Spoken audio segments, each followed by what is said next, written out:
Bonjour à toutes et à tous, bienvenue au sein d'Ophi AM pour cette nouvelle vidéo hebdomadaire.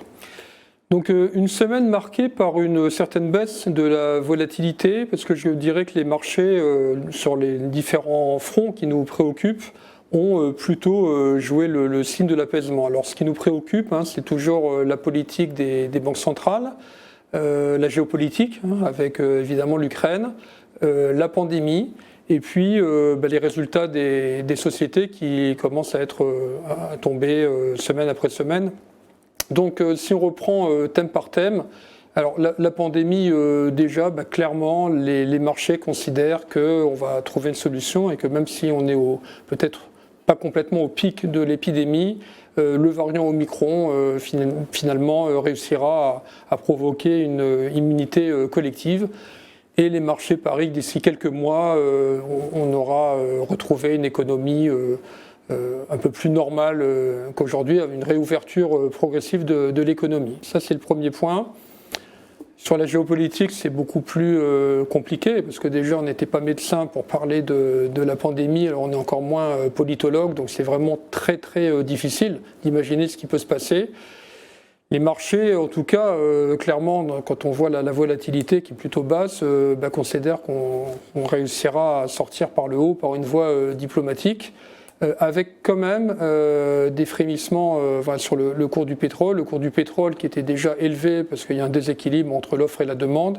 Et il est clair que s'il devait y avoir une intervention russe en Ukraine, on aurait en tout cas au bas mot une volatilité sur les prix de l'énergie.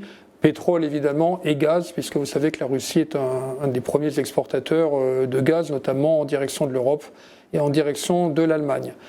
Le troisième point, c'est la politique monétaire des banques centrales et notamment de la politique de la Fed.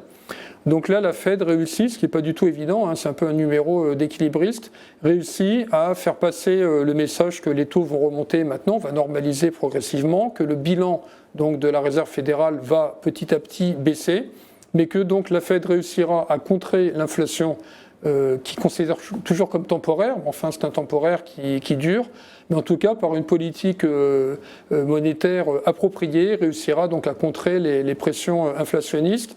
Et quand on regarde ce qui est anticipé par les marchés obligataires, effectivement on voit bien la hausse des taux, notamment 3 ou 4 hausses des taux, maintenant plutôt 4 taux courts, au cours de l'année 2022, avec une poursuite en 2023, en 2024, donc une normalisation progressive qui amènerait les taux d'intérêt courts au-dessus de 2%. Mais on voit, quand on voit à travers le prisme du 10 ans américain, que les marchés finalement sont peut-être un peu plus, on va dire, colombes que la Fed et considèrent que la Fed n'ira pas forcément jusqu'au bout de ce qu'il prévoit aujourd'hui en matière de hausse des taux. Ce qui fait qu'on a un 10 ans américain qui n'atteint toujours pas les 2% aux États-Unis. En Europe, c'est un peu différent parce qu'il n'y a pas les mêmes pressions inflationnistes, même s'il y a quand même des chiffres qui sont plus élevés que ce qu'on a connu les années précédentes, mais un peu moins de pression inflationniste, mais là aussi quand même des marchés obligataires qui remontent progressivement, et avec un Bund allemand qui là flirte autour de 0%. Il a même hier dépassé le niveau de 0, mais enfin on n'est pas bien loin, 0,01, 0,02, moins 0,01, donc on est à un taux neutre. Dans ce contexte, le marché action, ce qui va privilégier finalement, c'est les résultats des entreprises qui pour l'instant sont quand même très bons, il faut l'avouer. On a eu en fin de semaine dernière les résultats d'LVMH qui étaient supérieurs aux attentes, qui elles-mêmes étaient très importantes. Alors c'est passé un peu inaperçu parce que c'était au sein d'un marché qui était en correction, mais enfin LVMH continue d'évoluer à des très hauts niveaux, parce que les résultats sont toujours vraiment excellents. On va avoir maintenant, au cours de cette semaine, pas mal de publications à venir avec le secteur financier qui va publier aussi. On n'est pas très inquiet sur les publications 2021.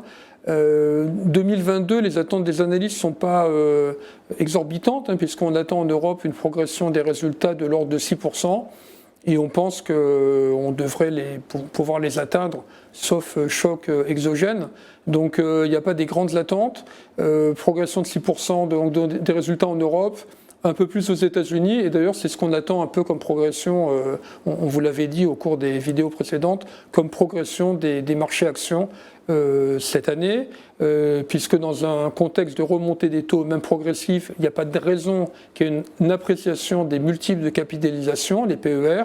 En revanche, on devrait suivre la hausse des résultats, donc, qui est plutôt à un chiffre. Vous voyez qu'on n'est pas très, très ambitieux, hein, mais toujours la même chose, face à un marché obligataire dont les taux devraient remonter même progressivement, ben, le marché action apparaît toujours attractif, même si on n'attend pas du tout la hausse de l'année dernière avec 25% de progression, mais une hausse entre 5 à 10%.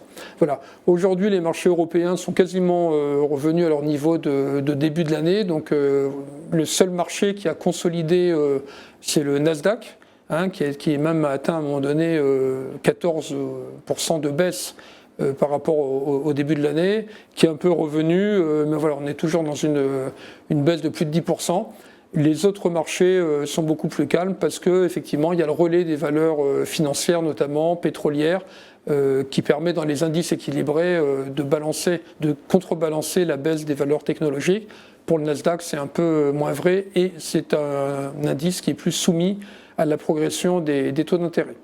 Donc dans les semaines à venir, ce sera toujours les mêmes catalyseurs, hein, évidemment, les politiques monétaires, on va en parler, en reparler, notamment des chiffres d'inflation, et puis quand même à surveiller la géopolitique, parce qu'encore une fois, même si les marchés considèrent, ne prévoient pas le pire, si vraiment ça devait dégénérer en Ukraine, il y aurait une trop forte volatilité sur les marchés de l'énergie pour que les marchés d'actifs en général n'en soient pas affectés.